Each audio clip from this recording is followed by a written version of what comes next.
In Paper Mario The Thousand Year Door, there is a lot of backtracking involved with finishing the main story. This also applies to side quests and getting what you need for certain things. While this was intended to artificially extend the game's length, it proved to be a huge problem in the game that many people have complained about over the years because of how repetitive it can be. The remake mitigated this by adding a warp room replacing the 2 rooms with blue pipes in the original, along with other shortcuts throughout the game that cut down on the backtracking the original GameCube version had. This made the game more tolerable and less repetitive, especially during Chapter 7 when you had to talk to many NPCs across all the different places you've already been regarding a character called General White. But there is one area of the game that I personally don't mind backtracking through at all. You could even say I'm taking advantage of certain opportunities that present themselves when I do so. Like everyone else, I used to mind having to go all the way through Twilight Trail to get to the Creepy Steeple and back. But after I discovered the potential benefits to doing so, I suddenly didn't mind at all. I was happy to backtrack through this place as many times as I needed to. I even looked forward to doing so because I used each backtrack as a chance to take advantage of opportunities that the game had. As a matter of fact, I would even choose to go through Twilight Trail and take the long way to the steeple instead of the new shortcut that was added to the Switch remake. Chapter 4 makes you go through Twilight Trail a total of 5 times minimum to finish the chapter. The new shortcut added in the remake that you unlock after finding the parrot room with Vivian cut this down to 3 times, plus being able to successfully guess Duplus's name coming from Twilight Town instead of all the way from the steeple. Players in the original game had to make additional trips through Twilight Trail if they had to go back to the steeple for any reason, of which would be to collect missed star pieces, shine sprites, more golden leaves, etc. The remake exclusive shortcut made this backtracking completely optional, but sometimes, if I wasn't too burned out, I would still choose to backtrack through Twilight Trail instead. Why would I do so? Why would I take the long way instead of just taking the shortcut? Alright.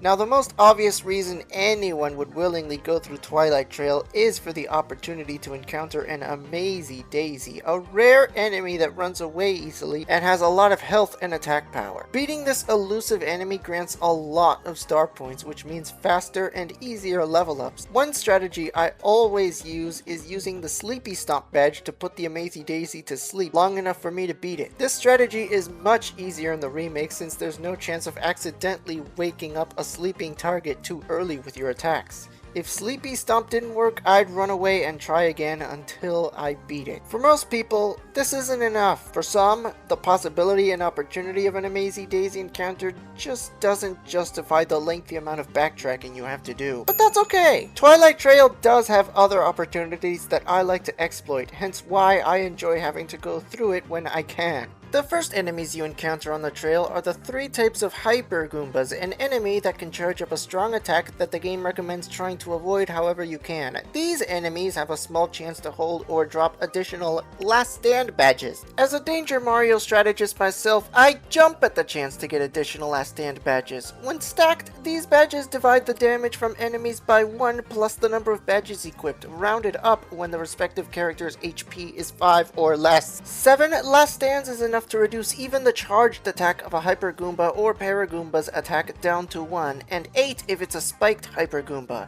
Even if I'm only getting 1 star point from battling a horde of Hyper Goombas, I still take the opportunity and go through with the battle to see if any of them are holding or will drop Last Stand badges. If one is holding one and I have Miss Mouse, I use her Kiss Thief move, very underrated move, to steal it. Even if I battle all 3 and don't get anything, at least I still got 3 star points for my trouble. And then you have the forest section of the trail, which is filled with crazy daisies, which are hard to avoid due to the very narrow space, and any of these battles can have an Amazy Daisy in it. But little do you know, that's not the only opportunity these battles have. Crazy daisies have a very small chance to drop additional Happy Flower or Flower Saver badges. JDAster64 made an article about how enemy drops work, and according to his article, crazy daisies have a 1 in 1,436 chance to drop any one of these badges, or 1 in 1,077 if you're wearing the Item Hog badge that you get from Dazzle. These odds are usually better than those of a shiny Pokemon encounter in a Pokemon game. I made an Excel sheet where I did the mathematical calculations using data from JD Aster's blog, and he's right in that the chances don't get much better with more Item Hogs that are rarely dropped by Dull Bones. but going into Twilight Trail to try my luck, beating these enemies to see if they drop one of these badges is reason enough for me to backtrack through it. I always make sure my badge build and stats are enough to be able to take on hordes of these enemies back to back. Sometimes I would even try defeating the swoopers at the steeple in the room with the golden tree that drops golden leaves for the rare chance that one of them may drop an HP drain badge, which, despite being nerfed compared to its Paper Mario 64 counterpart, is very good to have when you're doing Danger Mario strats, especially with how easy it is to offset the attack power reduction. When you're in danger, even a single HP point is very valuable. So there you have it. Backtracking through Twilight Trail is not as bad as you remember. Not when the area presents so many opportunities to better your character build, especially when you're focused on badge points above all else. It's like playing the lottery and losing the battle, but winning the war. And